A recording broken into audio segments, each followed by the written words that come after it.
Cette femme est notre employée de maison. C'est ce que ma belle-fille a dit à ses parents, en me pointant du doigt ce soir-là. J'étais debout dans le salon, mon salon, tenant un plateau de petits fours que j'avais préparé pendant des heures. J'ai senti mon cœur se figer. Pas de colère, pas de larmes, juste un silence assourdissant à l'intérieur de moi. J'ai posé le plateau sur la table. J'ai enlevé mon tablier avec calme. Et j'ai murmuré, d'une voix que je ne me connaissais pas, « Bonne chance avec les mensualités ». Puis je suis partie, sans un regard en arrière. Et ce n'est que dans le taxi qui m'emmenait vers Paris que j'ai réalisé que je venais de refermer la porte d'une vie entière. Je m'appelle Tibérine Lemoel, j'ai 59 ans. Et voici l'histoire que j'ai portée en silence bien trop longtemps. Pendant des années, j'ai cru que l'amour maternel suffisait à tout pardonner, que le sacrifice était une forme de noblesse, que si je donnais assez d'argent, assez de mon temps, assez de ma dignité, mon fils finirait par voir, par comprendre. Mais ce soir-là, j'ai compris quelque chose que personne ne m'avait jamais dit. On peut aimer quelqu'un de tout son cœur, et quand même devoir partir. Tout a commencé 3 ans plus tôt. Mon fils Hector venait de rencontrer Séraphine, une jeune femme élégante, au sourire parfait, aux ongles toujours impeccables. Elle parlait avec assurance, riait fort, et semblait savoir exactement ce qu'elle voulait dans la vie. Hector était ébloui, et moi, j'étais heureuse pour lui. Vraiment. Après 2 relations difficiles, il méritait enfin quelqu'un qui le rendrait heureux. Ou du moins, c'est ce que je croyais. Ils se sont mariés 6 mois après leur rencontre. Une cérémonie discrète dans une petite mairie de province, suivie d'un déjeuner dans un restaurant avec vue sur la Loire. Séraphine portait une robe crème qui lui allait à merveille. Hector ne la quittait pas des yeux. Ce jour-là, j'ai pris sa main dans la mienne et je lui ai dit « Prends soin de lui. Il a bon cœur. » Elle m'a souri. « Ne vous inquiétez pas, Tibérine. Je vais bien m'occuper de lui. » Je ne savais pas encore qu'elle parlait de mes économies. Quelques semaines après le mariage, Hector est venu me voir. Il avait l'air gêné, presque honteux. « Maman, Séraphine et moi, on cherche un endroit où s'installer. Mais les loyers à Lyon sont... » Il n'a pas eu besoin de finir sa phrase. J'ai tout de suite compris. J'avais une maison, une petite maison bourgeoise dans un quartier calme, avec un jardin à l'arrière et des volets bleus. Je l'avais achetée des années plus tôt, avec l'argent que j'avais économisé en travaillant comme comptable dans une entreprise de textile. Ce n'était pas grand-chose, mais c'était à moi. Enfin, c'était hypothéqué. Mais je payais les mensualités chaque mois, sans jamais manquer une échéance. Maman, si on pouvait s'installer là-bas, juste temporairement, le temps qu'on trouve quelque chose, j'ai dit oui. Bien sûr que j'ai dit oui, parce que c'est ce qu'on fait quand on est mère. On dit oui, même quand une petite voix à l'intérieur murmure « Attention ». Ils ont emménagé 3 jours plus tard. Séraphine est arrivée avec des valises, des cartons et une liste de choses à changer dans ma maison. Il faudrait repeindre cette pièce. Le beige, c'est tellement démodé. On pourrait enlever ce buffet, non ? Ça prend trop de place. Ah, et cette lampe, on va la remplacer. Je souriais, j'acquiesçais. Je me disais que c'était normal, qu'ils avaient besoin de se sentir chez eux. Mais au fond, quelque chose en moi commençait déjà à se fissurer. Les premières semaines, tout semblait aller bien. Hector travaillait tard. Séraphine restait à la maison, redécorait, recevait ses amis pour le thé. Moi, je continuais à payer les mensualités de la maison, et les factures d'électricité, et l'eau, et l'Internet. Temporairement, m'avait dit Hector, mais les mois passaient, et personne ne parlait de déménager. Parfois, je passais à la maison pour apporter des courses, ou pour voir comment ils allaient. Séraphine me saluait toujours avec un sourire poli, mais distant. « Oh, Tibérine, vous tombez bien. Vous pourriez m'aider à ranger la cuisine? Vous pourriez repasser les chemises d'Hector? Il a une réunion importante demain. Ah, et si vous avez le temps, il faudrait arroser les plantes. » Petit à petit, sans même m'en rendre compte, j'étais devenue une employée dans ma propre maison. Mais je ne disais rien, parce que je ne voulais pas faire de vagues, parce que je voulais que mon fils soit heureux, parce que je pensais que si je restais douce, patiente, compréhensive, tout finirait par s'arranger. C'est fou, ce qu'on peut accepter, quand on a peur de perdre quelqu'un qu'on aime. Un soir, j'ai reçu un appel de Séraphine. « Tibérine, mes parents viennent dîner samedi, vous pourriez venir plus tôt pour m'aider à préparer ?» J'ai dit oui. Encore une fois, parfois, on fait confiance à ceux qui ne la méritent pas. Et vous, avez-vous déjà été déçu par quelqu'un que vous aimiez? Racontez-moi votre histoire dans les commentaires, j'aimerais vous lire. Ce samedi-là, je suis arrivée chez eux, enfin, chez moi, à 15 heures. Séraphine m'attendait sur le perron, les bras croisés, l'air légèrement agacé. « Ah, vous voilà enfin. J'avais dit 14 heures, Tibérine. » Je n'ai rien répondu.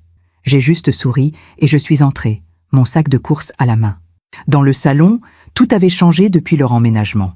Les meubles que j'avais choisis avec soin, cette table en chêne que j'avais trouvée dans une brocante, ce canapé vert olive qui m'avait coûté 3 mois d'économie, avaient disparu. À la place, du mobilier moderne, froid, tout en ligne droite et en couleur neutre, des cadres avec des citations inspirantes accrochées au mur, des bougies parfumées partout. C'était beau, mais ce n'était plus ma maison. Mes parents arrivent à 19 heures, a dit Séraphine en me suivant dans la cuisine. Il faut préparer un menu impeccable, quelque chose d'élégant, mais pas trop lourd. Vous savez cuisiner le magret de canard? J'ai hoché la tête. Bien sûr que je savais. J'avais cuisiné pour Hector pendant 30 ans. Des dimanches entiers passés devant les fourneaux à préparer ses plats préférés. Le bœuf bourguignon qu'il adorait. Les tartes aux pommes qu'il dévorait encore chaudes. Les gratins dauphinois qui le faisaient sourire comme un enfant. Mais Séraphine ne le savait pas. Ou peut-être qu'elle s'en fichait. Pendant que je préparais les légumes, elle s'est assise à la table de la cuisine, ma table, et a commencé à faire défiler son téléphone. Au fait, Tibérine, il faudra que vous restiez discrète ce soir. Mes parents sont, comment dire, un peu stricts sur les apparences. Ils aiment que tout soit parfait. J'ai continué à éplucher les carottes. Ne vous inquiétez pas, Séraphine. Je ferai de mon mieux. Elle a souri sans lever les yeux de son écran. Merci, vous êtes adorable. À ce moment-là, Hector est entré dans la cuisine. Il portait une chemise blanche impeccable, celle que j'avais repassée la semaine précédente, et sentait l'eau de Cologne que je lui avais offerte pour son anniversaire. Il m'a embrassée sur la joue, distraitement. « Salut, maman. Ça va? »« Ça va, mon chéri. Et toi ?» Il n'a pas vraiment répondu. Il s'est tourné vers Séraphine. « Tout est prêt pour ce soir ?»« Presque.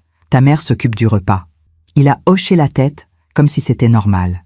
Comme si c'était évident que je serais là, à cuisiner pour eux, à préparer un dîner pour des gens que je ne connaissais même pas. Et moi, j'ai continué à éplucher mes carottes. Vous savez ce qui est étrange? C'est qu'à ce moment-là, je ne ressentais même pas de colère, juste une sorte de fatigue douce, comme si j'avais couru un marathon sans m'en rendre compte et que mon corps commençait seulement à réaliser qu'il était épuisé.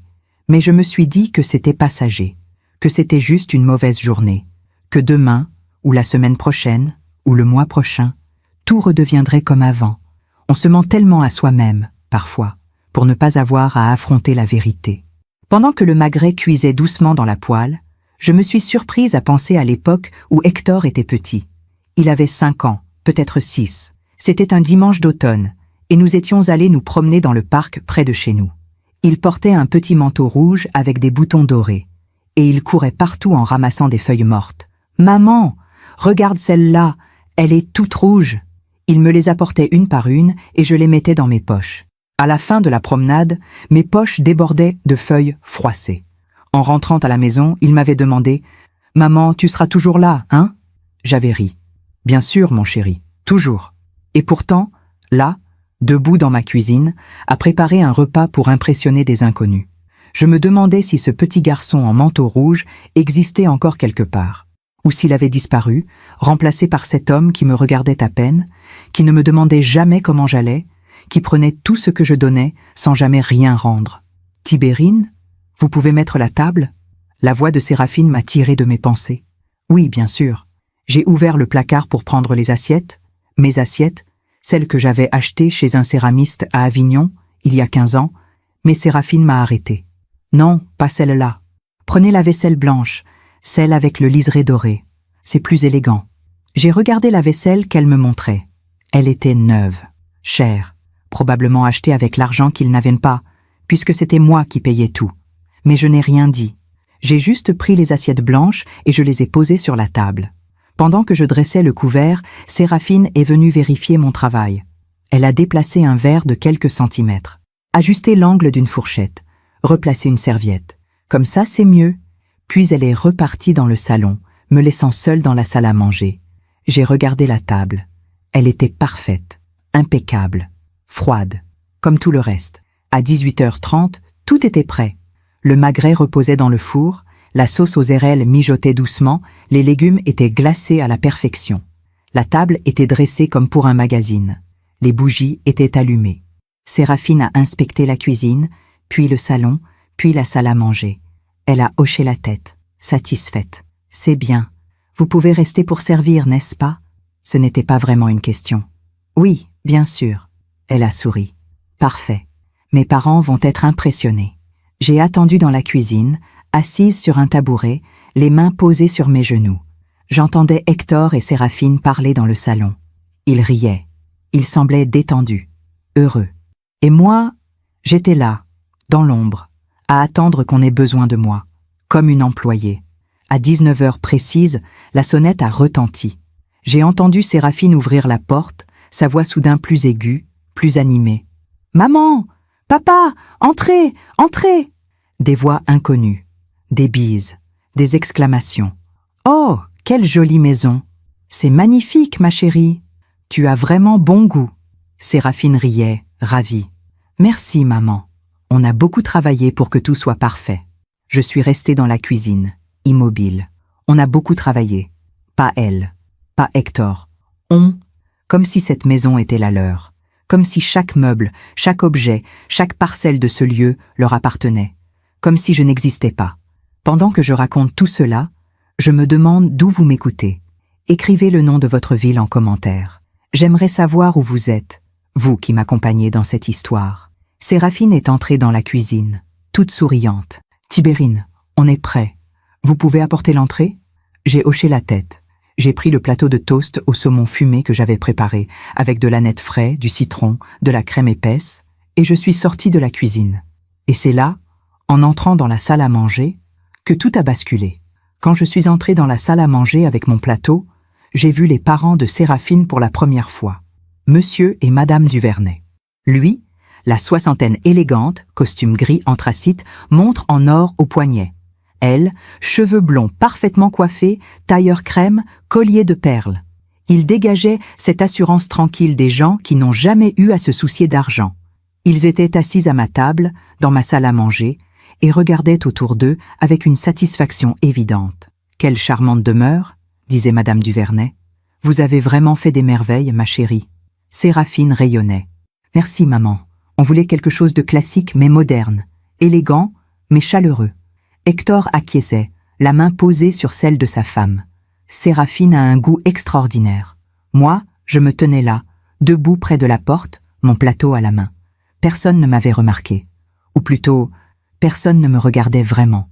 Séraphine a fait un petit geste de la main, sans même tourner la tête vers moi. « Vous pouvez poser ça sur la table, Tibérine. » J'ai avancé doucement, posé le plateau au centre de la table.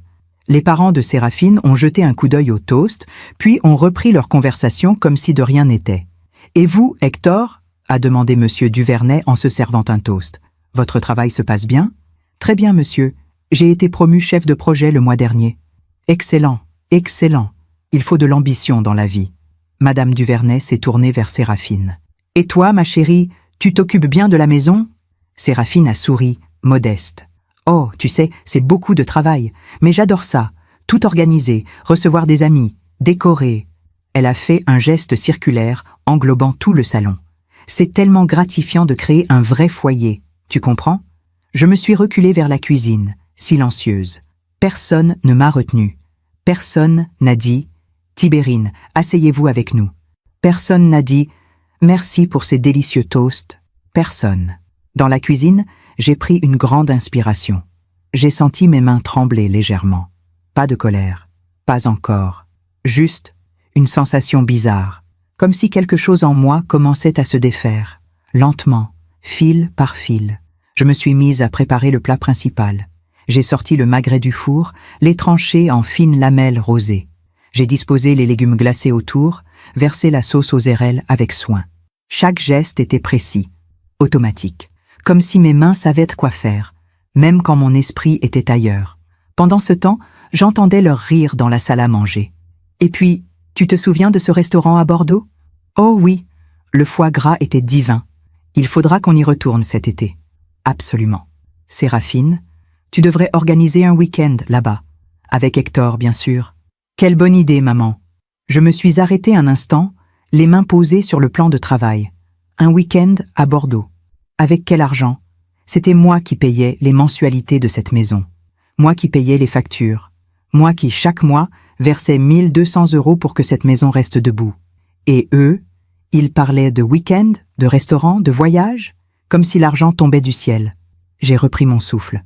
Ce n'est pas grave, me suis-je dit. Ils sont jeunes. Ils ont le droit de rêver.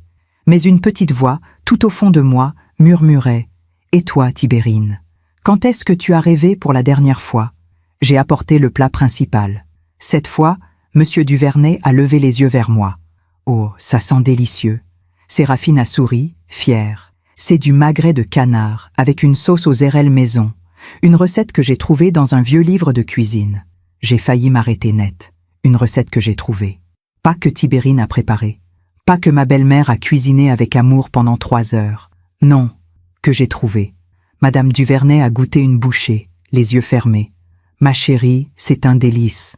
Tu cuisines de mieux en mieux. Séraphine a ri, ravie. Merci maman. J'essaie de me perfectionner. Hector a posé sa main sur celle de sa femme. Elle est extraordinaire, n'est-ce pas? Je suis retournée dans la cuisine. J'ai fermé la porte derrière moi. Et pour la première fois ce soir-là, j'ai senti quelque chose monter en moi. Pas de la tristesse, pas de la fatigue. Quelque chose de plus dur, de plus froid, de la lucidité. Je me suis assise sur le tabouret, les mains jointes. J'ai pensé à toutes les fois où j'avais dit oui. Oui, vous pouvez emménager dans ma maison. Oui, je vais payer les mensualités. Oui, je vais cuisiner pour vos invités. Oui, je vais rester dans l'ombre. Oui, oui, oui, toujours oui. Et à quel moment exact avais-je cessé d'exister? À quel moment étais-je devenue invisible? À quel moment mon fils avait-il oublié que j'étais sa mère, et pas juste une présence pratique, une solution à ses problèmes? J'ai entendu Séraphine rire dans la salle à manger. Un rire clair, insouciant. Le rire de quelqu'un qui n'a jamais eu à se battre pour quoi que ce soit. Quelqu'un qui a toujours eu des parents pour payer. Un mari pour approuver. Une belle-mère pour servir. Je me suis levée. J'ai regardé autour de moi. Cette cuisine, je l'avais choisie. Les placards en bois clair, le carrelage blanc, la fenêtre qui donnait sur le jardin. C'était moi qui avais tout payé, tout arrangé, tout imaginé. Et maintenant, tout cela appartenait à quelqu'un d'autre. Dans leur esprit, en tout cas. On a frappé à la porte de la cuisine. « Tibérine, vous pouvez apporter le dessert ?» La voix de Séraphine, douce, polie, mais avec cette note d'impatience à peine dissimulée. « Oui, j'arrive. » J'ai sorti la tarte tatin que j'avais préparée le matin même. Les pommes caramélisées brillaient sous la lumière. Elle était parfaite. J'ai posé la tarte sur un plateau, ajouté une carafe de crème fraîche épaisse, et je suis sortie de la cuisine. En entrant dans la salle à manger, j'ai vu qu'ils avaient déjà fini le plat principal. Les assiettes étaient vides, propres. Monsieur Duvernay s'est essuyé la bouche avec sa serviette. Délicieux, vraiment. « Vous avez de la chance, Hector, d'avoir une femme qui cuisine si bien. » Hector a souri. « Oui, je sais. » J'ai posé la tarte sur la table. Madame Duvernay a applaudi, ravie. « Oh, une tarte tatin, mon dessert préféré. » Séraphine a coupé des parts généreuses, les a servies à ses parents, à Hector, puis à elle-même. Elle ne m'a même pas regardée. Je me suis reculée vers le mur, les mains derrière le dos.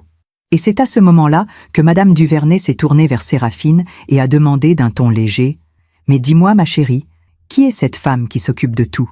Elle cuisine merveilleusement bien. » Séraphine a pris une bouchée de tarte, l'air pensif. Puis elle a souri. Et elle a dit, d'une voix claire, sans la moindre hésitation, « Cette femme ?» Elle a fait un petit geste de la main dans ma direction, comme si elle désignait un meuble. « C'est notre employée de maison. » Le silence qui a suivi a duré une éternité. Ou peut-être juste une seconde. Je ne sais plus. J'ai regardé Hector. Il a baissé les yeux vers son assiette. Il n'a rien dit. J'ai regardé Séraphine. Elle mangeait sa tarte, tranquille, comme si elle venait de dire la chose la plus normale du monde. Et moi, j'ai senti quelque chose se briser à l'intérieur de moi. Pas mon cœur. Non, quelque chose de plus profond. Le dernier fil qui me retenait à cette vie. Je me demande encore si j'ai fait le bon choix ce soir-là. Et vous? Qu'auriez-vous fait à ma place? Dites-le-moi en commentaire. J'aimerais savoir. J'ai posé mes mains à plat sur mon tablier. J'ai pris une grande inspiration. Et j'ai murmuré, d'une voix que je ne me connaissais pas, « Excusez-moi ». Personne n'a répondu. Je suis retournée dans la cuisine. J'ai enlevé mon tablier. Je l'ai plié soigneusement, comme je le faisais toujours. Et je suis sortie. Dans le couloir, j'ai pris mon sac. Mon manteau. Mes clés de maison, ma maison, étaient dans ma poche. Je les ai sorties. Je les ai regardées un instant dans le creux de ma main. Puis, je suis retournée dans la salle à manger. Ils riaient. Ils parlaient de leurs prochaines vacances. Ils étaient heureux. J'ai posé les clés sur la table, doucement. Le bruit a été à peine audible. Mais Séraphine a levé les yeux. « Tibérine, qu'est-ce que… » Je l'ai regardée droit dans les yeux. Et j'ai dit, d'une voix calme, presque douce, « Bonne chance avec les mensualités. » Pendant une fraction de seconde, personne n'a bougé. Séraphine me fixait, la bouche légèrement entr'ouverte, comme si elle essayait de comprendre ce qui venait de se passer. Monsieur et Madame Duvernay ont échangé un regard gêné. Hector a enfin levé les yeux vers moi. « Maman, qu'est-ce que tu fais ?» J'ai pris mon sac. J'ai enfilé mon manteau. Et j'ai dit, d'une voix que je ne reconnaissais pas moi-même, « Je rentre chez moi. » Séraphine s'est levée brusquement, la chaise raclant le sol. « Attendez, Tibérine, je ne comprends pas. Qu'est-ce qui se passe ?» Je me suis tournée vers elle.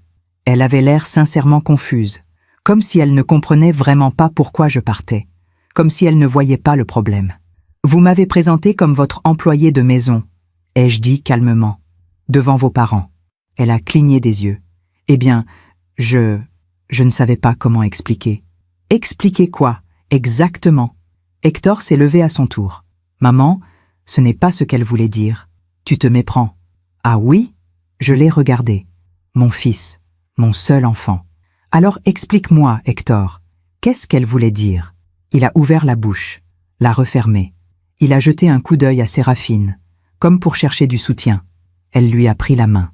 « Tibérine » a-t-elle dit d'une voix douce, presque maternelle. « Je crois qu'il y a un malentendu. Vous savez bien que je vous apprécie énormément. Vous avez été tellement généreuse avec nous. » Généreuse. Ce mot est resté suspendu dans l'air, comme si ma générosité était une faveur que je leur avais faite. Un cadeau. Quelque chose qu'ils pouvaient accepter sans rien devoir en retour. Cette maison, ai-je dit lentement, est à mon nom. L'hypothèque est à mon nom. Les factures sont à mon nom. Tout est à mon nom. Séraphine a souri, un peu nerveuse. Oui, bien sûr, on le sait. Et on vous en est reconnaissant. Reconnaissant. J'ai répété le mot, comme pour en tester le poids. Madame Duvernay a toussé légèrement. Excusez-moi, mais je crois qu'il y a une confusion. Séraphine, tu ne nous avais pas dit que… Maman, s'il te plaît, a coupé Séraphine, les joues légèrement rouges. Pas maintenant. Monsieur Duvernay a posé sa serviette sur la table et s'est levé. Je crois que nous devrions partir. Non, papa, restez, a supplié Séraphine. Tout va bien. C'est juste un petit malentendu. Mais ses parents avaient déjà commencé à rassembler leurs affaires. Madame Duvernay m'a jeté un regard. Pas hostile, juste curieux. Comme si elle essayait de comprendre qui j'étais vraiment. Ils sont partis quelques minutes plus tard, après des au revoir gênés et précipités. La porte s'est refermée derrière eux, et je me suis retrouvée seule avec Hector et Séraphine. Le silence était épais, pesant. Séraphine s'est tournée vers moi, les bras croisés. « Vous êtes contente? Vous avez tout gâché. » J'ai senti quelque chose se tordre dans ma poitrine. « J'ai tout gâché? Oui. Mes parents, ils vont se poser des questions maintenant. Ils vont penser que… » Elle s'est arrêtée, comme si elle réalisait soudain qu'elle en disait trop. « Ils vont penser quoi, Séraphine? Que cette maison n'est pas à vous? Que vous vivez chez moi sans payer un centime? Que je suis celle qui permet à tout cela d'exister ?» Ma voix était montée. Pas beaucoup. Juste assez pour que les mots sortent enfin. Hector a fait un pas vers moi. « Maman, calme-toi. » Me calmer? Je l'ai regardé, incrédule. « Tu étais là, Hector. Tu étais assis à cette table. Tu as entendu ce qu'elle a dit. Et tu n'as rien dit. Rien. » Il a baissé les yeux. Je ne savais pas quoi dire. Tu aurais pu dire la vérité. Quelle vérité? Que je suis ta mère. Le mot a résonné dans la pièce. Mère. Un mot si simple. si évident. Et pourtant, il semblait si difficile à prononcer pour lui. Séraphine a soupiré, exaspérée. « Tibérine, vous dramatisez. Ce n'était qu'une phrase, une simple phrase. Vous réagissez de façon excessive. Une simple phrase. Cette femme est notre employée de maison. Une simple phrase qui effaçait tout ce que j'étais, tout ce que j'avais fait, tout ce que j'avais sacrifié. J'ai pris mes clés dans ma poche, je les ai posées sur la console de l'entrée. Je vous laisse la maison. » Hector a ouvert de grands yeux. « Quoi ? Maman, ne sois pas ridicule. » « Je ne suis pas ridicule, Hector. Je suis fatiguée. » Séraphine a ri. Un petit rire nerveux, incrédule. « Vous ne pouvez pas partir comme ça. C'est immature. » « Immature ?» Je l'ai regardée. Cette femme qui dormait dans ma maison, qui mangeait dans mes assiettes, qui recevait ses amis dans mon salon. « Vous savez combien coûtent les mensualités de cette maison, Séraphine ?» Elle a haussé les épaules, mal à l'aise. « Non. Hector s'occupe de ça. »« Non. Hector ne s'occupe de rien. C'est moi qui paie. 1200 € par mois, depuis 3 ans. » Le silence est retombé. Séraphine a regardé Hector comme si elle attendait qu'il démente. Mais il n'a rien dit. Parce que c'était vrai. 1200 €, ai-je répété.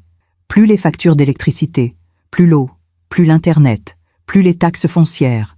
Vous voulez que je continue ? Séraphine a pâli légèrement. « Hector, c'est vrai ?» Mon fils a passé une main dans ses cheveux. « Écoute chérie, c'était temporaire. On devait juste se stabiliser. Maman a proposé de nous aider, alors j'ai proposé de vous aider à vous installer. » Ai-je coupé. « Pas de vous entretenir pendant 3 ans. » Séraphine s'est tournée vers moi, les yeux brillants. « Vous ne nous avez jamais rien dit.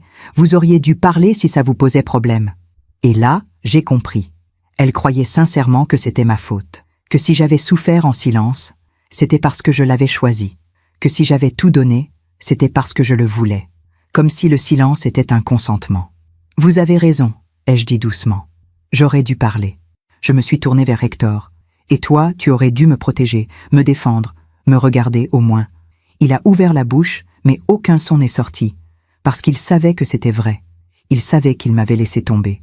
J'ai ramassé mon sac. Je vais dormir chez une amie ce soir. Demain, je contacterai mon notaire pour transférer la maison à ton nom, Hector.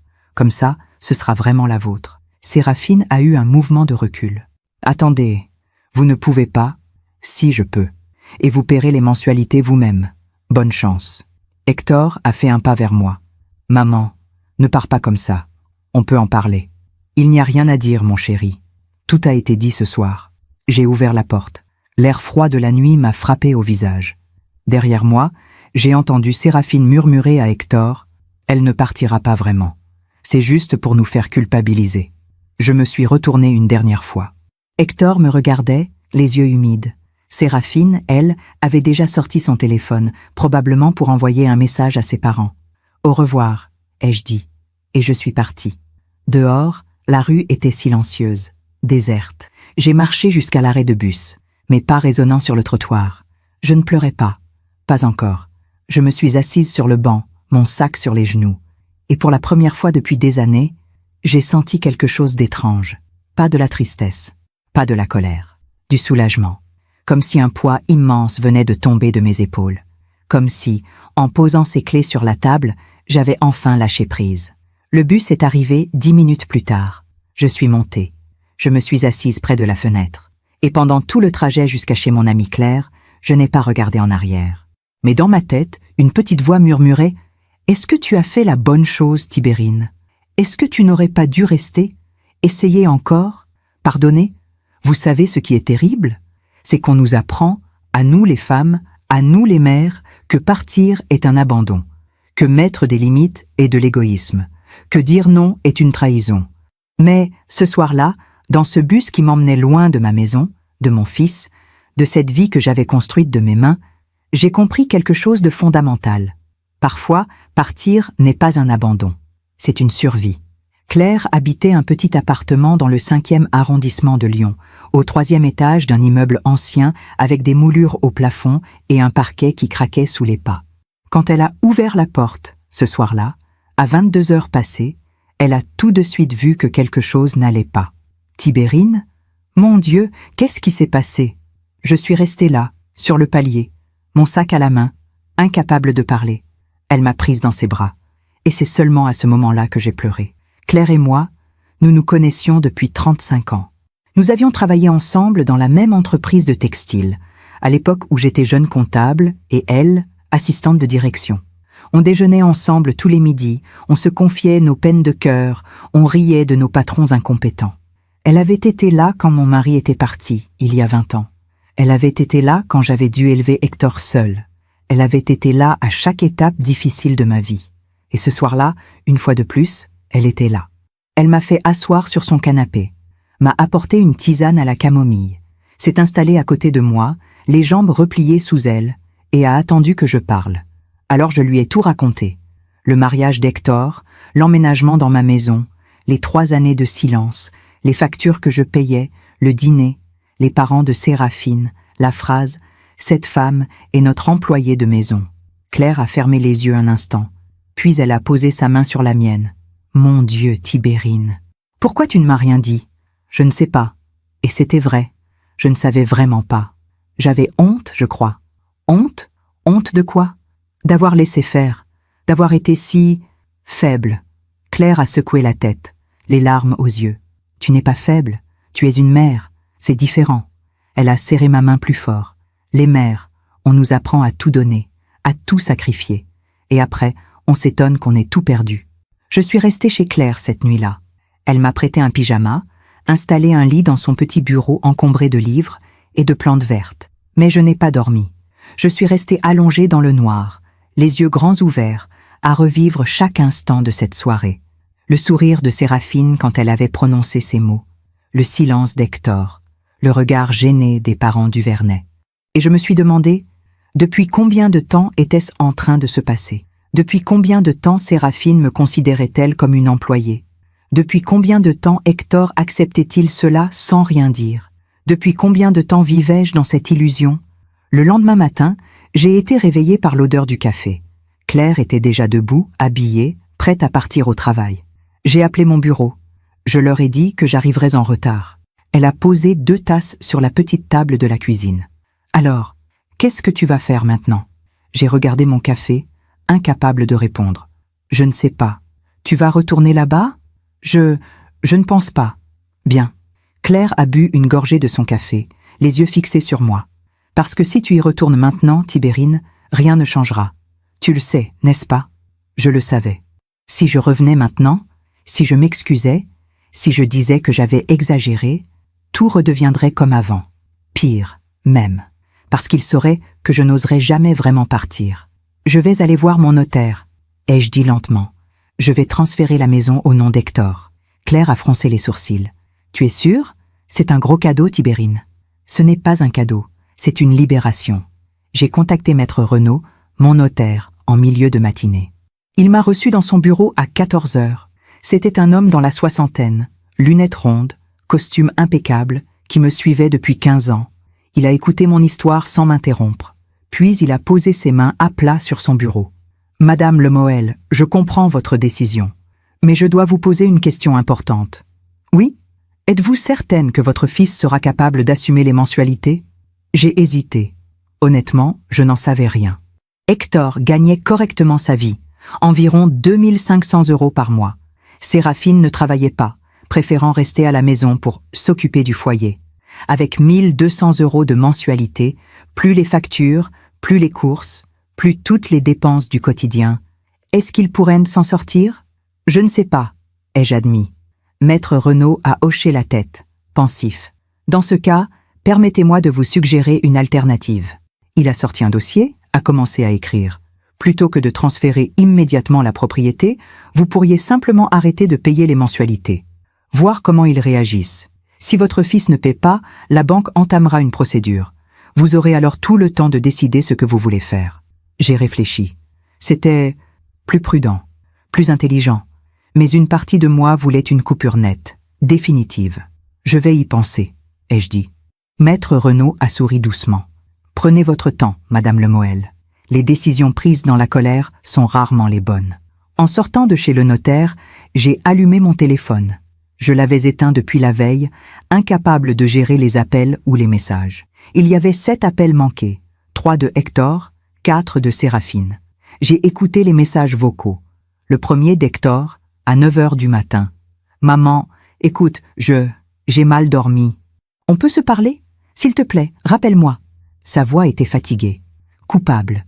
Le deuxième, de Séraphine, à 10 heures. Tibérine, c'est Séraphine. Écoutez, je crois qu'il y a eu un énorme malentendu hier soir. Vous avez mal interprété mes paroles. Je ne voulais pas... Enfin, vous savez bien que je ne pense pas vraiment que vous êtes une employée. C'était juste une façon de parler. Rappelez-moi, s'il vous plaît. Une façon de parler. Comme si les mots ne voulaient rien dire. Comme si on pouvait effacer une humiliation avec une simple explication. Le troisième message, d'Hector, à 11h30. Maman, Séraphine m'a dit qu'elle t'avait laissé un message. Je sais que tu es fâchée, mais on peut se voir? Juste toi et moi? Juste toi et moi. Comme si Séraphine n'avait rien à voir avec tout ça. Comme si c'était juste un conflit entre mère et fils. Le quatrième message, de Séraphine à 13h. Bon, écoutez, Tibérine, là ça devient ridicule. On est des adultes. On peut régler ça calmement. Hector est très perturbé. Vous ne pouvez pas lui faire ça. Rappelez-nous, vous ne pouvez pas lui faire ça. Comme si j'étais celle qui avait fait quelque chose de mal. Comme si partir était une trahison. J'ai supprimé tous les messages. Je n'ai rappelé personne. Les jours suivants ont été étranges. Je restais chez Claire, dormais dans son petit bureau, essayais de reprendre un semblant de routine. Le matin, je me levais, prenais mon café, lisais le journal. L'après-midi, je me promenais dans Lyon, sans but précis.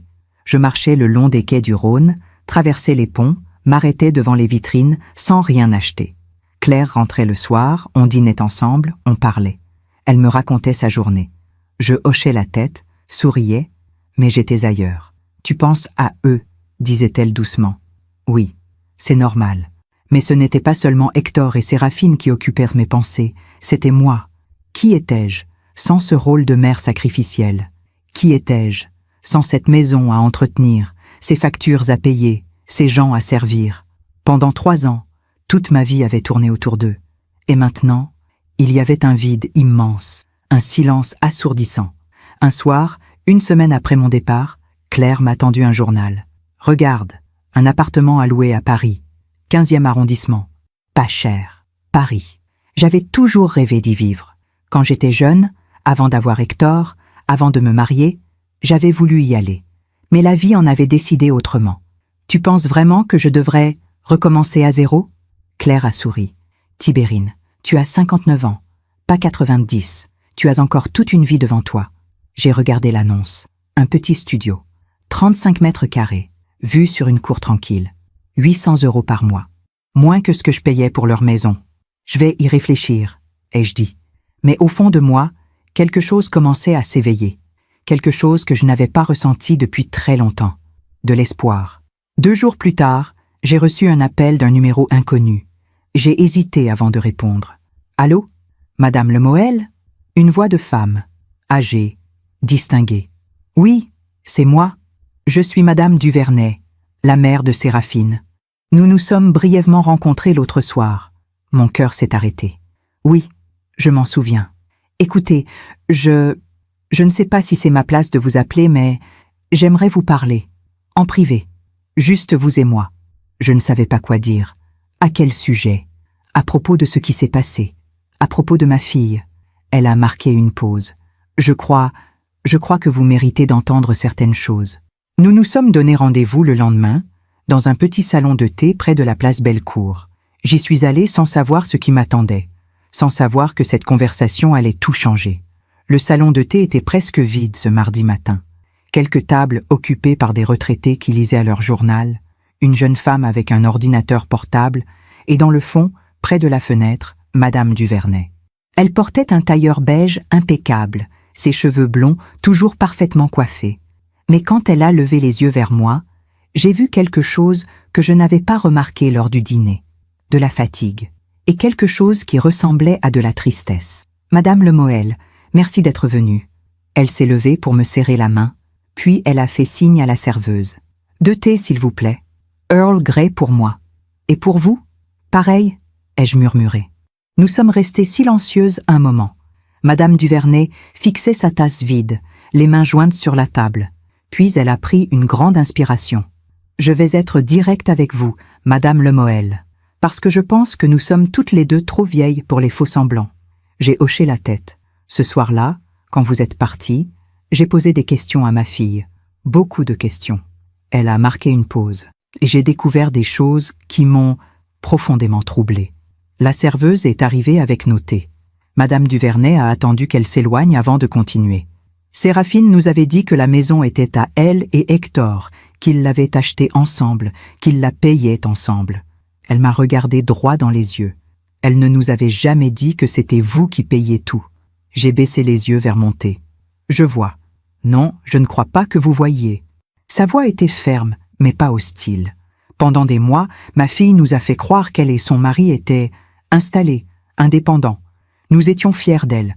Nous pensions qu'elle avait réussi sa vie. Elle a pris une gorgée de thé, les mains légèrement tremblantes. Et puis, ce soir-là, quand vous avez posé ces clés sur la table, quand vous avez dit « bonne chance avec les mensualités », j'ai tout compris. Vous avez compris quoi? Que ma fille vous avait menti. Et qu'elle nous avait menti aussi. Il y a eu un long silence. Dehors, la pluie avait commencé à tomber. De fines gouttes glissaient sur la vitre. Après votre départ, a continué Madame Duvernay, nous sommes rentrés chez nous, mon mari et moi, et je n'ai pas pu dormir. Alors le lendemain matin, je suis retournée voir Séraphine, seule, sans prévenir. Elle a souri tristement. Elle n'était pas contente de me voir. Je lui ai demandé de m'expliquer, de me dire la vérité. Elle a essayé de minimiser, de me dire que vous exagériez, que vous étiez jalouse de sa relation avec Hector, que vous vouliez garder le contrôle sur lui. Madame Duvernay a secoué la tête. Mais je ne suis pas stupide, Madame Lemoel. J'ai élevé ma fille, je la connais, et je sais quand elle ment. Alors j'ai insisté. J'ai demandé à voir les papiers de la maison, les factures, les relevés bancaires. Elle a marqué une pause. Elle a refusé. Elle m'a dit que ça ne me regardait pas, qu'elle était adulte et que sa vie privée lui appartenait. C'est à ce moment-là que j'ai compris, a-t-elle dit doucement. Ma fille, ma propre fille, vous utilisait. Le mot est resté suspendu entre nous. Utilisait. J'ai eu honte, a avoué Madame Duvernay. Une honte terrible, parce que je me suis demandé comment l'ai-je élevée pour qu'elle devienne comme ça.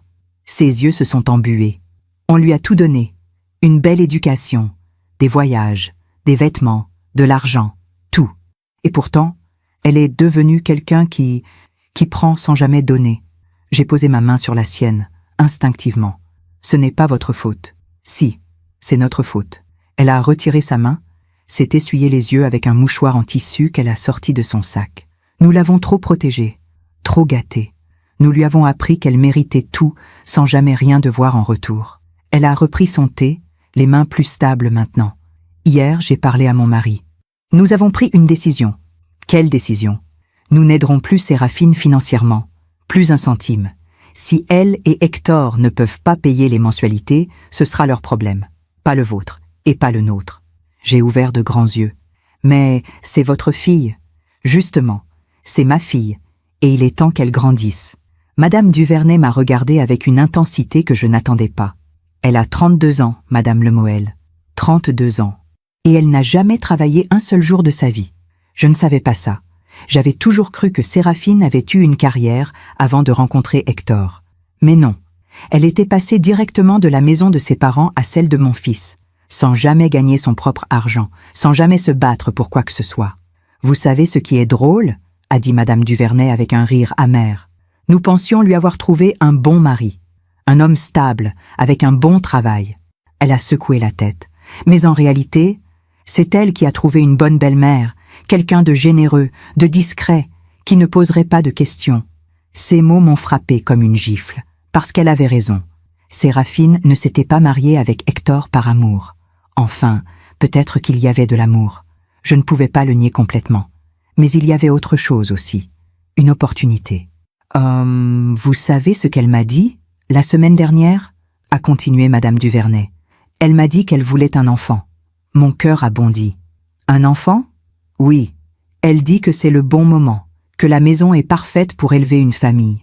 J'ai senti quelque chose se tordre dans ma poitrine. Un enfant, dans ma maison, avec mon argent. Et moi, Comme une idiote, a dit Madame Duvernay. J'étais contente. J'ai dit que j'étais prête à l'aider, à garder le bébé quand elle aurait besoin, à acheter des affaires. Elle a fermé les yeux. Mais maintenant je me dis, est-ce qu'elle veut vraiment un enfant? Ou est-ce qu'elle veut juste encore plus de raisons pour que vous continuiez à payer? Je n'avais pas pensé à ça. Mais maintenant que Madame Duvernay l'avait dit, c'était si évident. Un enfant. Une raison supplémentaire pour que je ne puisse jamais partir. Une façon de me lier encore plus à eux. Madame Lemoel, a dit Madame Duvernay en se penchant vers moi, je ne sais pas ce que vous allez faire, mais je veux que vous sachiez une chose. Quoi? Vous ne leur devez rien. Ces mots ont résonné en moi comme une cloche. Vous ne leur devez rien. Hector est votre fils, c'est vrai, mais ce n'est plus un enfant. Il a 34 ans. Il a fait ses choix. Il a choisi sa femme. Il a choisi de vous laisser payer. Il a choisi de ne rien dire quand elle vous a humilié. Elle a posé sa main sur la mienne, cette fois avec fermeté. Ce sont ses choix, Madame Lemoel, pas les vôtres. J'ai senti les larmes monter. Mais c'est mon fils. Je sais. Et c'est ma fille. Sa voix s'est brisée légèrement. Mais parfois aimer quelqu'un, c'est le laisser affronter les conséquences de ses actes. Nous sommes restés silencieuses un long moment. Autour de nous, la vie continuait. Les clients entraient et sortaient. La serveuse essuyait les tables. La pluie tambourinait contre les vitres. Mais nous étions dans une bulle. Deux mères qui comprenaient enfin qu'elles avaient fait les mêmes erreurs. Donner trop, protéger trop, excuser trop. Qu'est-ce que vous allez faire maintenant? Ai-je demandé à Madame Duvernay. Elle a haussé les épaules. Je vais prendre mes distances. Mon mari et moi, nous allons voyager. Nous avons toujours voulu voir l'Italie, les lacs, les villages. Elle a souri tristement. Nous allons laisser Séraphine vivre sa vie. Et si elle tombe, eh bien, elle apprendra à se relever. Et vous? A-t-elle demandé. Qu'allez-vous faire? Je vais aller à Paris. Les mots sont sortis avant même que je réalise que j'avais pris ma décision. À Paris? Oui. J'ai trouvé un petit appartement. Rien de luxueux. Mais c'est à moi. Juste à moi. Madame Duvernay a souri. Un vrai sourire cette fois. C'est une bonne décision. Paris vous fera du bien. Elle a sorti son portefeuille, a posé quelques billets sur la table. C'est moi qui invite. Avant de partir, elle s'est tournée vers moi une dernière fois. Madame Lemoel, est-ce que je peux vous demander quelque chose? Bien sûr. Si vous croisez Séraphine un jour, dans 10 ans, 20 ans, et qu'elle vient vous présenter des excuses, elle a hésité. Est-ce que vous lui pardonnerez? J'ai réfléchi longuement. Je ne sais pas, peut-être. Mais je ne l'oublierai jamais. Madame Duvernay a hoché la tête. C'est juste. Elle a enfilé son manteau, pris son sac. Bonne chance, Madame Lemoel. Et merci. Merci? Pourquoi? Pour m'avoir ouvert les yeux. Elle est partie. Et moi, je suis restée assise encore un moment, devant mon thé froid. Cette conversation avait tout changé. Parce que pour la première fois, quelqu'un d'autre que moi avait vu. Quelqu'un d'autre avait compris. Je n'étais pas folle. Je n'étais pas égoïste. Je n'exagérais pas. Ce que Séraphine avait fait, ce n'était pas un malentendu. Ce n'était pas une maladresse. C'était un choix conscient de me diminuer, de m'utiliser, de me transformer en quelque chose de moins qu'une personne. Et Hector, mon fils, il avait laissé faire. Je suis sortie du salon de thé, le cœur plus lourd, mais l'esprit plus clair. Dehors, la pluie s'était arrêtée. Le ciel commençait à s'éclaircir. J'ai pris mon téléphone. J'ai composé le numéro de l'agence immobilière à Paris. Bonjour, je vous appelle au sujet de l'appartement dans le 15e arrondissement. Il est toujours disponible? Oui, madame. Vous voulez prendre rendez-vous pour le visiter? Non, je veux le prendre. Il y a eu un silence surpris à l'autre bout. Vous ne voulez pas le voir d'abord? Non. J'ai vu les photos. Ça me suffit. Quand est-ce que je peux emménager? 2 semaines plus tard, j'étais à Paris. Les 2 semaines qui ont suivi ont été un tourbillon. J'ai signé le bail pour l'appartement à Paris. Un studio au 5e étage, sans ascenseur, avec une petite cuisine et une fenêtre qui donnait sur une cour intérieure. Ce n'était pas grand. Ce n'était pas luxueux. Mais c'était à moi. Pour la première fois depuis des années, j'allais vivre dans un endroit où personne ne pourrait me dire quoi faire, où personne ne prendrait mes sacrifices pour acquis, où je n'aurais de compte à rendre à personne. Claire m'a aidé à préparer mes affaires. J'avais laissé presque tout dans la maison, les meubles, la vaisselle, les livres, les souvenirs. Je ne voulais rien emporter qui me rappellerait cette vie. J'ai pris seulement mes vêtements, quelques photos d'Hector enfant et un coffret en bois que ma mère m'avait offert quand j'avais 20 ans. C'est tout. Tu ne veux vraiment rien d'autre ? Avait demandé Claire en regardant mes 2 valises. Non. Le reste, ce ne sont que des choses. Elle m'avait serré dans ses bras. Tu es la femme la plus courageuse que je connaisse, Tibérine. Je n'avais pas répondu, parce que je ne me sentais pas courageuse. Je me sentais juste, fatiguée de porter un poids qui n'était pas le mien. 3 jours avant mon départ pour Paris, j'ai reçu un appel d'Hector. J'ai hésité longtemps avant de décrocher. Maman. Sa voix était tendue, anxieuse. Hector, on peut se voir, s'il te plaît? Juste nous 2. J'ai accepté. Pas parce que je voulais entendre ses excuses, pas parce que j'espérais qu'il comprendrait, mais parce que c'était mon fils, et qu'une partie de moi avait besoin de lui dire au revoir. Nous nous sommes retrouvés dans un café près de la gare de Lyon. Un endroit neutre, impersonnel. Quand je suis arrivée, il était déjà là, assis près de la fenêtre, les mains autour d'une tasse de café qu'il ne buvait pas. Il avait maigri, des cernes sombres sous les yeux, les cheveux en désordre. Maman. Il s'est levé pour m'embrasser, mais j'ai reculé légèrement. Ce n'était pas conscient, c'était juste un réflexe. Il a baissé les bras, blessé. Nous nous sommes assis. « Comment tu vas » a-t-il demandé. « Je vais bien. Tu es où en ce moment » ? « Chez Claire. » Il a hoché la tête, mal à l'aise. « Maman, je suis désolé. » Les mots sont sortis dans un souffle. Je suis désolé pour ce que Séraphine a dit. Je suis désolé de ne pas avoir réagi. Je suis désolé pour tout. J'ai regardé mon fils, cet homme de 34 ans qui avait l'air d'un enfant perdu, et j'ai senti quelque chose se serrer dans ma poitrine. « Tu es désolé » ai-je répété doucement. « Oui. Désolé de quoi, exactement? D'avoir laissé ta femme m'humilier? Ou désolé que je sois parti ?» Il a pâli. Les 2. Ce n'est pas la même chose, Hector. Il a passé une main dans ses cheveux, frustré. Je sais que j'ai merdé. Mais maman, tu es partie sans rien dire. Tu as juste disparu. J'ai posé les clés sur la table. J'ai dit au revoir. Mais tu ne nous as pas laissé nous expliquer. J'ai senti la colère monter. M'expliquer quoi, Hector? Comment ta femme a pu dire, devant ses parents, que j'étais votre employé de maison? Comment tu as pu rester assis, silencieux, et me laisser servir le dîner que j'avais cuisiné pendant que vous preniez tout le crédit? Ma voix tremblait. Explique-moi comment, pendant 3 ans, tu as vécu dans ma maison, avec mon argent, sans jamais payer 1 centime, et tu n'as jamais pensé à me dire merci. Hector a baissé les yeux. Ce n'est pas vrai. Sans quoi?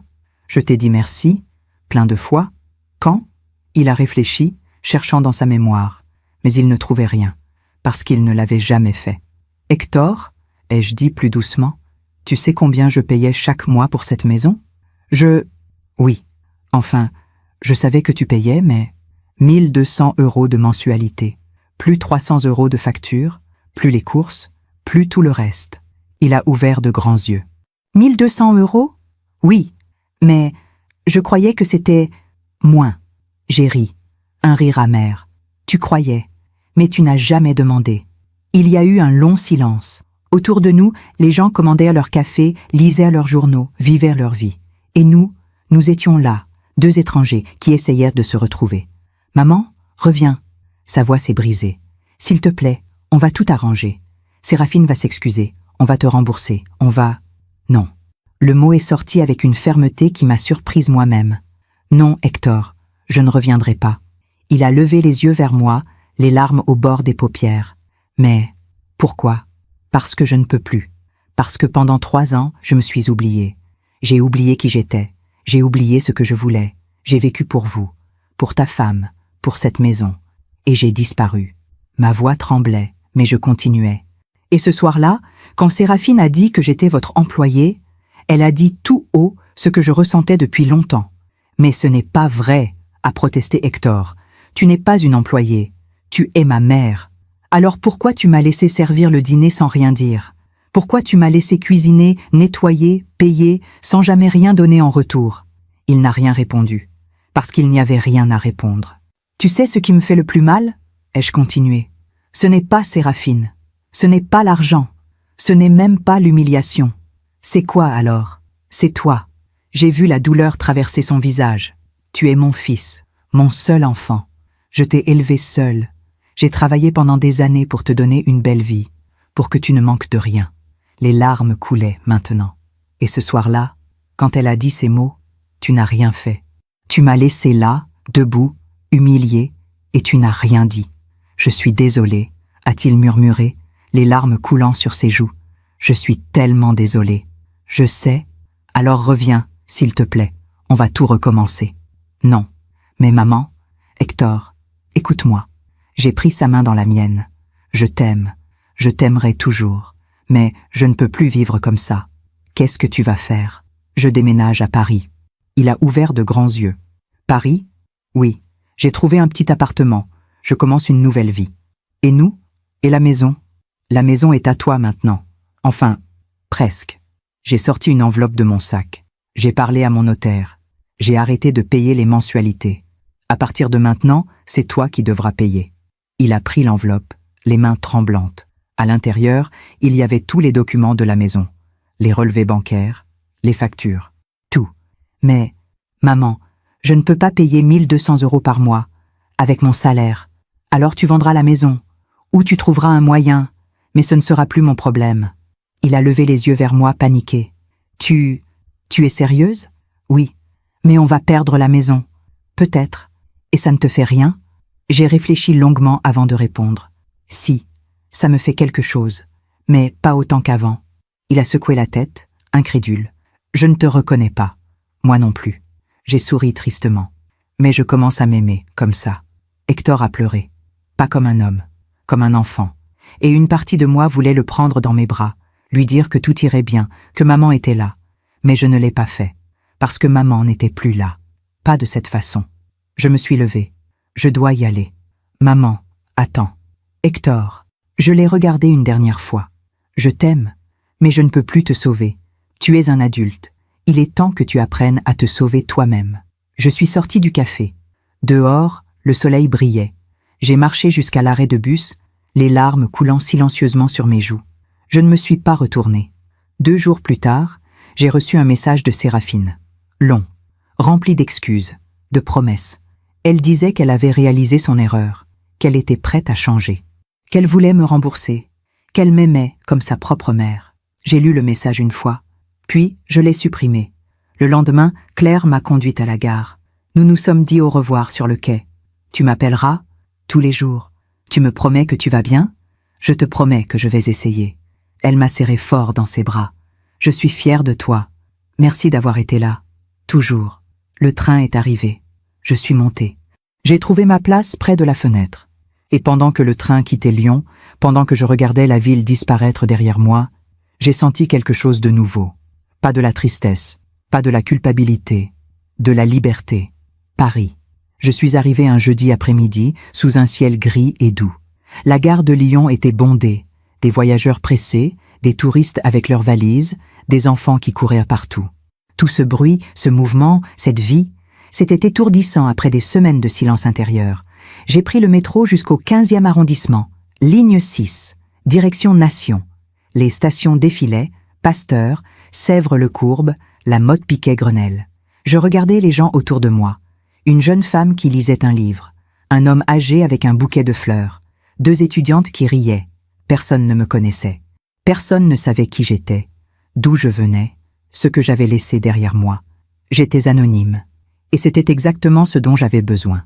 Mon appartement se trouvait rue de Vaugirard, au 5e étage d'un immeuble haussmannien. Pas d'ascenseur, comme l'avait prévenu l'agence. J'ai monté les escaliers lentement, mes 2 valises à la main, m'arrêtant à chaque palier pour reprendre mon souffle. Au 5e, j'ai sorti les clés. Ma main tremblait légèrement. J'ai ouvert la porte. L'appartement était petit, vraiment petit. Une pièce principale, avec un lit pliant contre le mur, une kitchenette dans un coin, une table minuscule près de la fenêtre, une salle de bain pas plus grande qu'un placard, 35 mètres carrés. Mais la fenêtre donnait sur une petite cour intérieure, avec un marronnier au centre. Ses branches touchaient presque la vitre. J'ai ouvert la fenêtre. L'air frais est entré. Et pour la première fois depuis des semaines, j'ai souri. Les premiers jours ont été étranges. Je me réveillais le matin sans savoir quoi faire. Pas de maison à entretenir, pas de factures à payer pour quelqu'un d'autre, pas de dîner à préparer, pas de coup de fil à attendre. Juste moi. Je passais mes journées à marcher dans Paris. Le matin, je descendais jusqu'au Champ de Mars. Je m'asseyais sur un banc, regardais la tour Eiffel, observais les touristes qui prenaient des photos. L'après-midi, je me promenais le long de la Seine. Je m'arrêtais devant les bouquinistes, feuilletais de vieux livres que je n'achetais jamais. Le soir, je rentrais chez moi, fatigué mais paisible. Je cuisinais pour moi. Des plats simples, une omelette, une salade, un morceau de poisson avec des légumes. Je mangeais seul à ma petite table en regardant l'arbre dans la cour. Et c'était suffisant. Au bout d'une semaine, j'ai appelé Claire. Alors, comment c'est Paris? C'est différent. Différent bien ou différent mal? Différent. Libre. Elle a ri. Tu me manques déjà, tu sais. Toi aussi. Tu as des nouvelles d'Hector? J'ai hésité. Non. Il t'a appelé? Plusieurs fois. Je n'ai pas répondu. Il y a eu un silence. Tibérine, tu ne vas pas lui parler du tout? Pas maintenant. J'ai besoin de temps. Je comprends. Mais la vérité, c'est que je ne savais pas si je comprenais moi-même. Une partie de moi voulait décrocher quand Hector appelait, voulait entendre sa voix, voulait savoir s'il allait bien. Mais une autre partie, plus forte, plus sage, savait que si je répondais maintenant, rien ne changerait. Il s'excuserait encore, je pardonnerais encore, et le cycle recommencerait. Alors j'ai laissé sonner.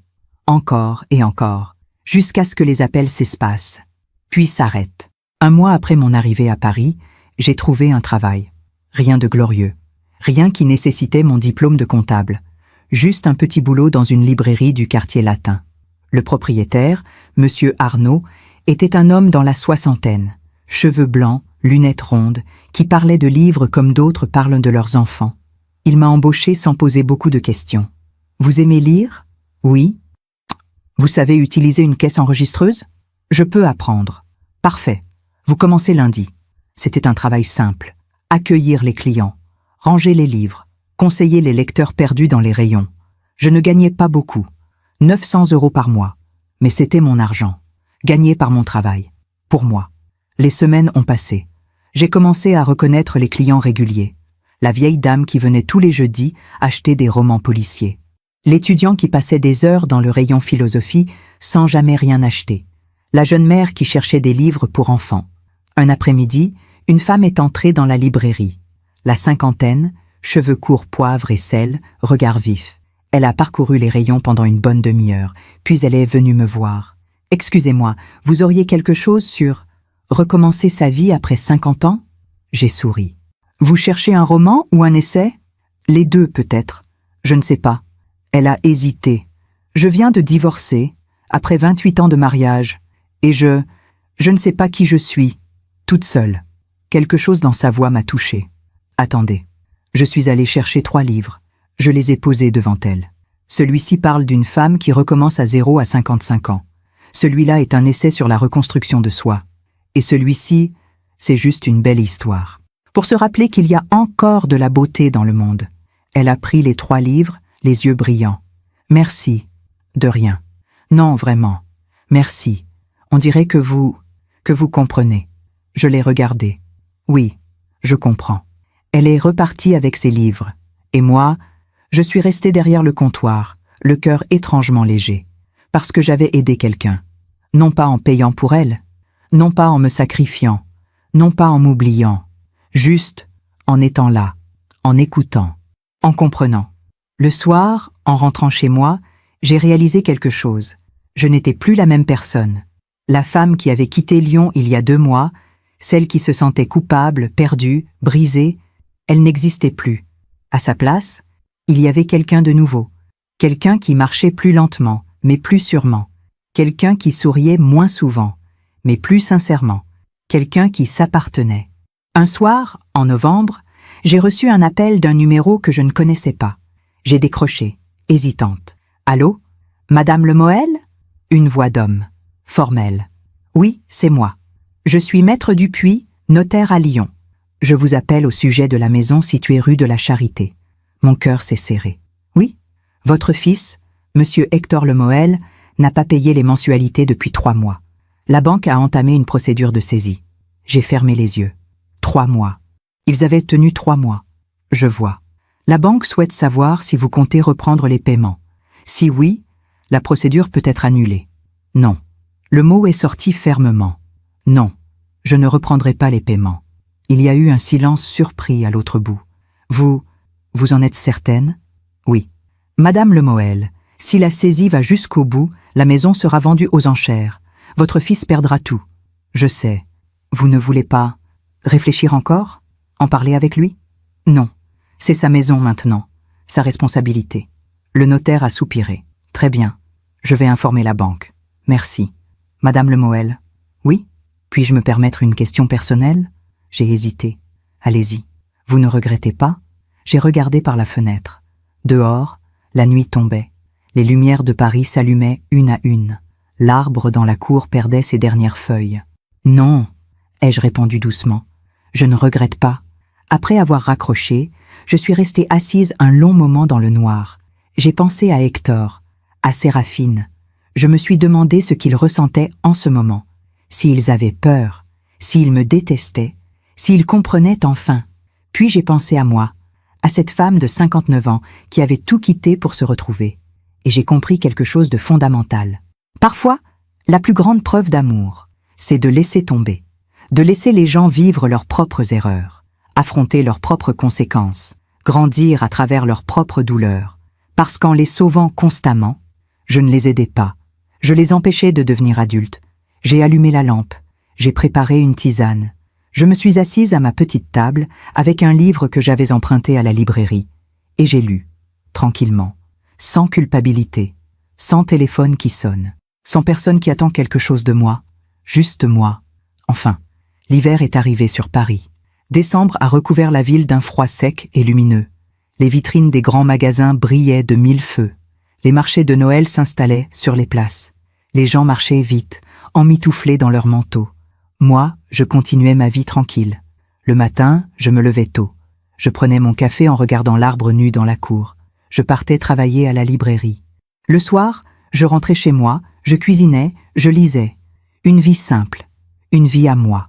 J'avais pris l'habitude d'appeler Claire tous les dimanches. Ce dimanche-là, mi-décembre, sa voix était différente, hésitante. « Tibérine, j'ai quelque chose à te dire. »« Quoi ? J'ai croisé Hector hier, au supermarché. Mon cœur a fait un bond. Et il n'avait pas l'air bien. Comment ça ? Claire a pris une grande respiration. Il était seul. Il avait l'air fatigué, amaigri. Il faisait ses courses avec, tu sais, ces paniers de célibataires, du pain, des plats préparés. Je n'ai rien dit. Je lui ai parlé, a continué Claire. Je lui ai demandé comment il allait. Qu'est-ce qu'il a dit ? Que Séraphine était partie. Le silence s'est installé. Partie ? Oui, il y a 2 mois. 2 mois. Donc, en octobre, 1 mois après qu'ils aient perdu la maison. Il m'a raconté, a dit Claire doucement. Quand ils ont reçu la notification de saisie, Séraphine a paniqué. Elle a appelé ses parents pour demander de l'aide. Et ils ont refusé. J'ai pensé à Madame Duvernay, à notre conversation dans ce salon de thé, à sa décision de laisser sa fille affronter les conséquences. Elle avait tenu parole. Séraphine a essayé de convaincre Hector de te rappeler, a continué Claire, de te supplier de revenir, de reprendre les paiements. Et lui, il a refusé. J'ai fermé les yeux. Mon fils avait refusé. Enfin, mais sans ton argent, il ne pouvait pas payer, a dit Claire. Alors ils ont dû vendre la maison en urgence, aux enchères, pour moins que sa valeur. Combien ils ont récupéré? Hector m'a dit presque rien. Après avoir remboursé la banque et payé les frais, il leur restait à peine 10 000 euros. 10 000 euros, pour une maison qui en valait au moins 250 000. Séraphine est devenue folle, a continué Claire. Elle reprochait tout à Hector. Elle disait que c'était sa faute, qu'il aurait dû te forcer à revenir, qu'il était faible, qu'il était un raté. Je connaissais ce schéma. Quand les choses vont bien, on prend le crédit. Quand les choses vont mal, on blâme les autres. Et puis un jour, Hector est rentré du travail et elle était partie. Partie où ? Chez ses parents, avec toutes ses affaires. Elle a laissé un mot disant qu'elle avait besoin de réfléchir à leur couple. Réfléchir à leur couple. Quelle formule élégante pour dire « je te quitte parce que tu n'as plus d'argent ». Et depuis, ai-je demandé. Depuis, elle ne répond plus à ses appels. Elle a demandé le divorce. Le divorce? Oui. Hector a reçu les papiers la semaine dernière. J'ai imaginé mon fils, seul dans un petit appartement, recevant ses papiers. J'ai imaginé sa douleur, sa confusion, sa solitude. Et une partie de moi, cette partie maternelle qui ne meurt jamais, a voulu courir vers lui. Mais l'autre partie, celle qui avait appris enfin à se protéger, est restée calme. Ce n'était pas mon combat, c'était le sien. Il m'a demandé de tes nouvelles, a dit Claire doucement. Qu'est-ce que tu lui as dit? Que tu allais bien, que tu vivais à Paris, que tu travaillais dans une librairie. Comment il a réagi? Il a pleuré. J'ai senti ma gorge se serrer. Il a dit qu'il voulait t'appeler, mais qu'il ne savait pas quoi dire. Il n'y a rien à dire. Tibérine. Quoi? Tu ne vas vraiment pas lui parler? J'ai regardé par la fenêtre. Dehors, il neigeait légèrement. De petits flocons qui tourbillonnaient dans l'air froid. Pas maintenant. Peut-être, un jour, quand il aura vraiment compris. Compris quoi? Que je ne suis pas une solution. Que je suis une personne. Claire a soupiré. Tu as raison. Je sais. Après avoir raccroché, je suis restée assise longtemps. J'ai pensé à Séraphine, cette femme qui m'avait humiliée, qui m'avait utilisée, qui avait pris tout ce que j'avais donné sans jamais dire merci. Elle avait tout perdu maintenant. La maison qu'elle exhibait avec fierté, le mari qu'elle contrôlait, le confort qu'elle prenait pour acquis. Et je n'avais rien fait. Je n'avais pas comploté. Je n'avais pas cherché vengeance. Je n'avais même pas souhaité sa chute. J'étais juste, partie. Et la vie avait fait le reste. C'est ça, la vraie justice. Pas la vengeance, pas la punition. Juste, les conséquences naturelles. Quand on construit sa vie sur le dos des autres, sur les mensonges, sur la manipulation, tôt ou tard, tout s'effondre.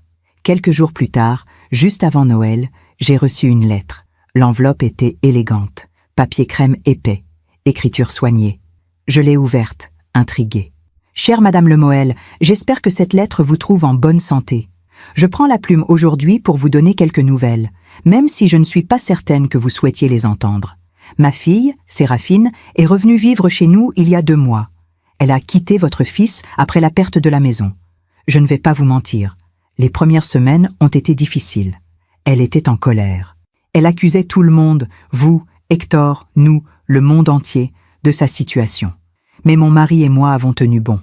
Nous lui avons dit qu'elle devait trouver un travail, qu'elle devait prendre sa vie en main. Au début, elle a refusé. Elle a dit qu'elle ne savait rien faire, qu'elle n'avait jamais travaillé, que c'était injuste. Mais nous n'avons pas cédé. Et vous savez quoi? Elle a fini par chercher, par postuler, par accepter un poste de vendeuse dans une boutique de vêtements. Ce n'est pas grand-chose. Le salaire est modeste. Les horaires sont difficiles. Mais pour la première fois de sa vie, elle gagne son propre argent. L'autre jour, elle est rentrée épuisée. Elle s'est assise à la table de la cuisine et elle a dit, presque surprise, « C'est dur de travailler. » Et j'ai répondu, « Oui, mais c'est comme ça qu'on apprend qui on est vraiment. » Je ne sais pas si Séraphine changera vraiment. Je ne sais pas si elle comprendra un jour le mal qu'elle vous a fait. Mais je voulais que vous sachiez que vous aviez raison. En partant, vous ne l'avez pas punie. Vous lui avez donné une chance de grandir. Je ne vous demande pas de pardon en son nom, ce n'est pas à moi de le faire. Je voulais juste vous remercier pour m'avoir ouvert les yeux, pour m'avoir montré qu'aimer quelqu'un, ce n'est pas tout lui donner. C'est parfois savoir dire non. Je vous souhaite une belle vie, Madame Lemoel. Vous la méritez. Bien à vous, Élisabeth Duvernay. J'ai relu la lettre 3 fois, puis je l'ai posée sur ma table, à côté de mon thé qui refroidissait. Séraphine travaillait. Pour la première fois de sa vie, à 32 ans, elle découvrait ce que c'était que gagner son pain. Et moi, je ne ressentais ni satisfaction, ni joie méchante. Juste du soulagement. Le soulagement de savoir que j'avais fait le bon choix. Ce soir-là, j'ai marché jusqu'à Notre-Dame. Les illuminations de Noël brillaient partout. Les rues étaient pleines de gens heureux, pressés, chargés de cadeaux. Je me suis arrêtée sur le pont. J'ai regardé la Seine couler en contrebas. Et j'ai pensé à tout ce chemin parcouru. 6 mois plus tôt, j'étais une femme invisible. Une mère qui se sacrifiait en silence. Une femme qui payait pour exister dans la vie des autres. Aujourd'hui, j'étais libre. Pas riche, pas célèbre, pas entourée, mais libre. Et cette liberté valait plus que n'importe quelle maison. Plus que n'importe quelle reconnaissance. plus que n'importe quel sacrifice. J'ai pensé à Hector, à ce petit garçon en manteau rouge qui ramassait des feuilles mortes, à cet homme de 34 ans qui devait maintenant apprendre à se tenir debout. Un jour, peut-être, il comprendrait. Un jour, peut-être, il m'appellerait. Non pas pour demander, non pas pour prendre, mais juste pour dire « Merci maman, merci de m'avoir laissé grandir ». Et ce jour-là, peut-être que je répondrais. Mais en attendant, j'allais vivre, pour moi, enfin. Le printemps est arrivé sur Paris. Mars a ramené la lumière, les bourgeons sur les arbres, les terrasses qui se remplissaient à nouveau. Cela faisait maintenant 8 mois que j'avais quitté Lyon. 8 mois que j'avais posé ces clés sur la table et que j'étais parti. 8 mois que j'avais choisi de vivre. Ma vie avait trouvé un rythme. Le matin, je me réveillais avec le soleil qui entrait par ma fenêtre. Je préparais mon café, je m'asseyais à ma petite table et je regardais l'arbre dans la cour, qui maintenant se couvrait de feuilles vertes tendres. Je partais travailler à la librairie. Monsieur Arnaud m'avait donné plus de responsabilités. Je m'occupais maintenant des commandes, je conseillais les clients, j'organisais les vitrines. Le soir, je rentrais chez moi, parfois je cuisinais. Parfois, je sortais manger dans un petit bistrot du quartier. J'avais commencé à me faire des amis. Madame Chen, ma voisine du 4e, une femme chinoise de 65 ans qui m'invitait à prendre le thé. Julien, un jeune libraire qui travaillait avec moi et qui me faisait découvrir de nouveaux auteurs. Sophie, une cliente régulière qui était devenue une amie et avec qui je marchais parfois le dimanche dans le jardin du Luxembourg. Je n'étais plus seule, mais je n'étais plus dépendante non plus. J'avais appris la différence entre la solitude et l'indépendance, entre avoir besoin des gens et choisir d'être avec eux. Claire venait me voir une fois par mois. Elle prenait le train, passait le week-end chez moi, je lui donnais mon lit, je dormais sur le canapé. Nous marchions dans Paris, visitions des musées, parlions pendant des heures. Ce samedi-là, début avril, nous étions assises à une terrasse près du Panthéon. Le soleil brillait, les gens souriaient. Le printemps était enfin là. « Tu as l'air bien », a dit Claire en me regardant attentivement. « Je vais bien. Non, je veux dire, vraiment bien. Différente. » J'ai souri. « Je suis différente. Comment ?» J'ai réfléchi un moment. Avant, j'existais à travers les autres, à travers Hector, à travers ce que je pouvais donner, ce que je pouvais faire. J'ai bu une gorgée de mon café. Maintenant, j'existe pour moi. Claire a hoché la tête.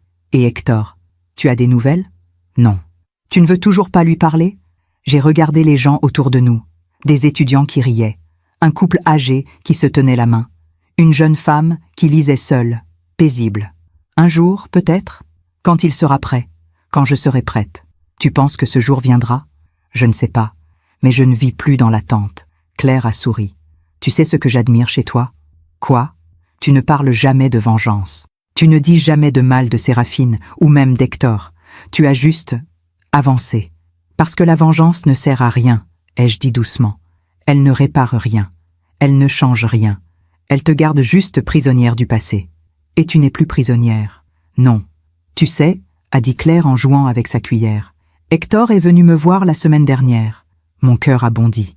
Ah oui? Il voulait que je te donne ça. Elle a sorti une enveloppe de son sac, une simple enveloppe blanche avec mon nom écrit dessus de l'écriture d'Hector. Je ne sais pas ce qu'il y a dedans, a dit Claire. Il m'a juste demandé de te la remettre. J'ai pris l'enveloppe. Elle était légère, probablement juste une lettre. Tu vas l'ouvrir? A demandé Claire. Pas maintenant. Quand? Quand je serai prête. J'ai glissé l'enveloppe dans mon sac, et nous avons continué à parler d'autre chose. Ce soir-là, après que Claire soit repartie à Lyon, je me suis assise à ma table. L'enveloppe était posée devant moi. J'ai regardé l'écriture d'Hector, cette écriture que je connaissais par cœur. J'ai ouvert l'enveloppe lentement.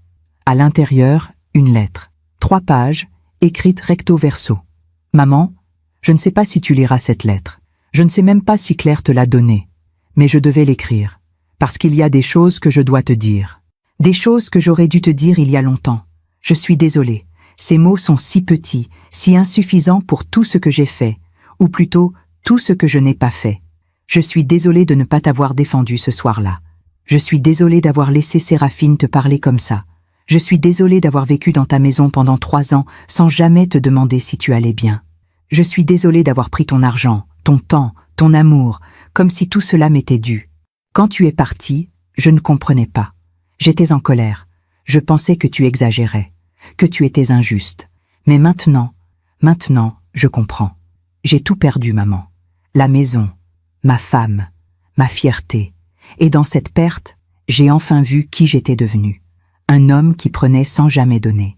Un homme qui laissait sa mère se sacrifier sans jamais dire merci. Un homme qui avait oublié que l'amour, ce n'est pas prendre. C'est aussi protéger, respecter, reconnaître. Séraphine est partie. Elle a demandé le divorce. Au début, j'étais détruit. Je ne comprenais pas comment elle pouvait me quitter, alors que j'avais tout fait pour elle. Mais avec le temps, j'ai compris. Elle ne m'a jamais aimé, moi. Elle aimait ce que je représentais. La sécurité, le confort, l'argent, ton argent en fait. Et moi, j'ai laissé faire, parce que c'était plus facile de te laisser payer que d'affronter la réalité. La réalité que je ne gagnais pas assez. La réalité que ma femme était quelqu'un d'autre que ce que je voulais croire. La réalité que j'étais faible. Aujourd'hui, je vis dans un petit appartement. 2 pièces. Pas de jardin. Pas de meubles élégants. Je paie mon loyer avec mon salaire. Je fais mes courses. Je cuisine pour moi. Je nettoie mon appartement. Toutes ces choses que tu faisais pour moi, je les fais maintenant. Et je réalise à quel point c'était dur, à quel point tu as travaillé, à quel point tu as donné. L'autre jour, j'ai croisé Madame Duvernay. Elle m'a parlé de Séraphine. Elle m'a dit qu'elle travaillait maintenant, qu'elle apprenait enfin à être autonome. Et elle m'a dit quelque chose que je n'oublierai jamais. Votre mère vous a donné un cadeau, à tous les deux. Elle vous a forcé à grandir. Elle avait raison. En partant, tu ne nous as pas abandonnés. Tu nous as libérés. Tu m'as libéré de ma dépendance. Tu m'as libéré de ma lâcheté. Tu m'as forcé à devenir un homme. Je ne te demande pas de revenir. Je ne te demande même pas de me pardonner. Je voulais juste te dire merci. Merci pour tout ce que tu as fait. Merci pour tout ce que tu as donné. Et merci pour être parti. Parce que c'est en te perdant que j'ai enfin compris ta valeur. Je ne sais pas ce que l'avenir nous réserve. Je ne sais pas si un jour on se reparlera, si un jour on se reverra. Mais je voulais que tu saches que je t'aime, pas comme avant. Pas comme un enfant qui prend tout de sa mère, mais comme un homme qui respecte enfin la femme que tu es. Vis ta vie, maman. Sois heureuse. Tu le mérites. Ton fils, Hector. J'ai posé la lettre sur la table. Mes mains tremblaient légèrement. Mes yeux étaient humides, mais ce n'étaient pas des larmes de tristesse, c'étaient des larmes de soulagement. Mon fils avait compris. Enfin, je ne savais pas si j'allais lui répondre tout de suite. Je ne savais pas si j'allais l'appeler, le voir, reconstruire quelque chose avec lui. Peut-être que oui, peut-être que non, mais ce n'était plus urgent, parce que j'avais fait ce que j'avais à faire. J'avais posé des limites, j'avais choisi ma dignité, j'avais choisi ma vie, et maintenant, il faisait de même, à sa façon, à son rythme, et c'était suffisant. J'ai plié la lettre soigneusement. Je l'ai rangée dans le tiroir de ma table de nuit, à côté des photos d'Hector enfant. Puis je me suis levée. J'ai ouvert la fenêtre. L'air du printemps est entré, doux et frais. Dehors, Paris vivait. Les lumières brillaient. Les gens marchaient. La vie continuait. Et moi aussi. J'ai pensé à toutes ces femmes qui, comme moi, se sont oubliées, qui ont tout donné sans jamais rien demander, qui ont porté le poids de familles entières sur leurs épaules, qui ont pensé que l'amour, c'était se sacrifier jusqu'à disparaître. Et je voulais leur dire quelque chose que j'ai mis 59 ans à comprendre. Vous n'êtes pas égoïste si vous partez. Vous n'êtes pas cruel si vous dites non. Vous n'êtes pas de mauvaise mère, de mauvaise épouse, de mauvaise fille, si vous choisissez de vivre pour vous, parce que vous ne pouvez pas donner ce que vous n'avez pas. Et si vous vous perdez, il ne reste plus rien à donner. Alors parfois, la chose la plus aimante que vous puissiez faire, c'est de partir, de poser les clés, de dire « bonne chance » et de vous choisir. Merci de m'avoir écouté jusqu'au bout. Si cette histoire a touché votre cœur, abonnez-vous et activez la cloche pour entendre d'autres femmes qui ont transformé la douleur en sagesse. Chaque jour, une femme, une leçon de vie. Partagez cette histoire avec quelqu'un que vous aimez. Parfois, une histoire change toute une journée. Je m'appelle Tibérine Lemoel. J'ai 59 ans. Et aujourd'hui, pour la première fois de ma vie, je vis vraiment. Que Dieu vous bénisse. Et à très bientôt.